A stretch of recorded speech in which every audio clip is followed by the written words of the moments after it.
groupe d'activistes catholiques de Belfast en Irlande et vent debout contre Benedetta. Le film de Paul Verhoeven raconte non seulement l'histoire des expériences lesbiennes de la nonne Benedetta Carlini, une histoire vraie remontant au XVIIe siècle, mais la date de sortie du film les crispe encore plus.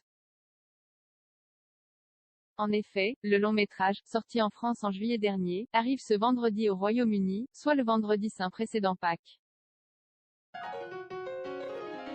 Résultat, une pétition a été lancée.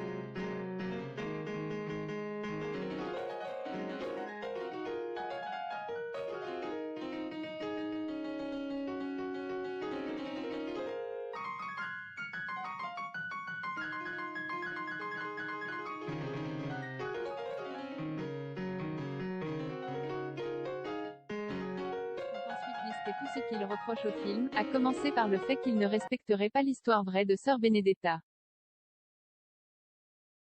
Paul Verhoeven s'est inspiré du livre de l'historienne Judith C. Brown, Immodest Act, The Life of a Lesbian Nun in Renaissance Italy, pour écrire son scénario. Virginie Efira incarne la nonne qui découvre sa sexualité et son attirance pour les femmes au couvent. Pour les activistes catholiques, il s'agit ni plus ni moins d'un film blasphématoire et pornographique, et même de l'exploitation de nonnes.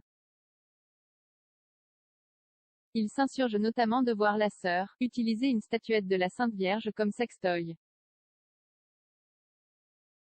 Ils avancent que dans les années 1620, la vraie sœur Benedetta, pour s'expliquer, avait fini par déclarer qu'elle avait été possédée par le démon. Paul Verhoeven avait anticipé les critiques en répondant l'année dernière à ceux qui criaient déjà au blasphème. Je ne comprends pas vraiment comment vous pouvez blasphémer quelque chose qui s'est passé, même en 1625. Vous ne pouvez pas changer l'histoire, vous ne pouvez pas changer les choses qui se sont produites, et je l'ai basé sur des faits qui se sont passés.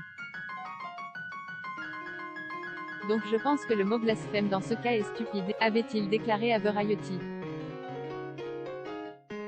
Quant à la nudité présente dans le film, le cinéaste avait rappelé que, en général, les gens, quand ils ont une relation sexuelle, enlèvent leurs vêtements.